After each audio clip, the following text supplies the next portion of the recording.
आज लोकार्पण झालेला या प्रसंगी सर्व उपस्थित माझे सहकारी मंत्री आमदार सर्व शिवसेनेचे पदाधिकारी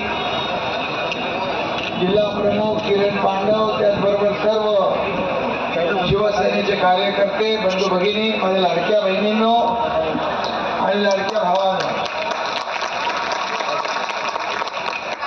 लाडक्या बहिणींचं नाव याच्यासाठी घेतलं की झालेल्या विधानसभेच्या निवडणुकांमध्ये तुम्ही विरोधकांचा सुपडा साफ करून टाकला आणि महायुतीचं सरकार आणलं आणि म्हणून तुम्हाला मी एवढंच सांगतो की या महाराष्ट्रातल्या लाडक्या बहिणींचा लाडका भाऊही मला ओळख नवीन मिळाली आणि माझ्यासाठी सगळ्या पदांपेक्षा मोठी आहे छत्रपती शिवाजी महाराज की आणि म्हणून लाडकी बहीण बंद होणार असे विरोधक आट्यापेट्या चालू आहे त्यांचा. परंतु मी आपल्याला सांगतो जी आम्ही सुरू केलेली लाडकी बहीण योजना कधीही बंद होणार नाही. ज्या योजना सरकारने सुरू केल्या त्या टप्प्याटप्प्याने पुढे नेणार. प्रिंटिंग मिस्टेक म्हणणार आमचं सरकार महायुतीचं नाही.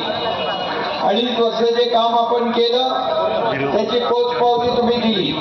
आता महायुतीचे दुसरे इनिंग सुरू झाले. देवेंद्रजी आणि आम्ही आमची टीम म्हणून काम करतोय आणि म्हणून या महाराष्ट्राला पुढे नेण्याचं काम सर्वसामान्य गोरगरीब शेतकरी महिला कष्टकरी सगळ्यांना न्याय देण्याचं काम या ठिकाणी करायचं.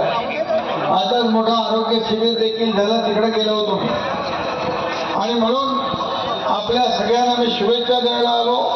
पाऊस पडला पाऊस पाहिजे होता ना. पाऊस बरोबर टायमावर पडलेला आणि म्हणून आज इथं मध्यवर्ती कार्यालय सुरू झालंय. शिवसेनेची शाखा म्हणजे न्याय देण्याचं एक पवित्र मंदिर आपण म्हणतो.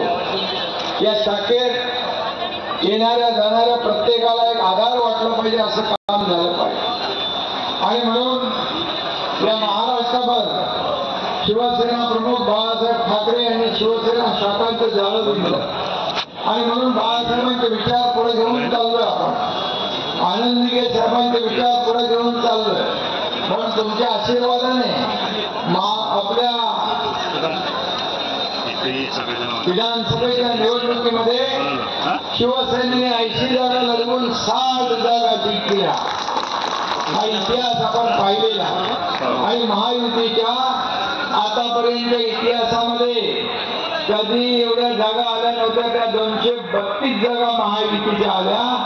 माझ्या लाडक्या बहिणींचे आशीर्वाद, लाडक्या भावांचे, लाडक्या शेतकऱ्यांचे आशीर्वाद, सर्वसामान्य जनतेच्या आशीर्वादामुळे हे झालं आणि म्हणून आता जबाबदारी आमची वाढली आहे.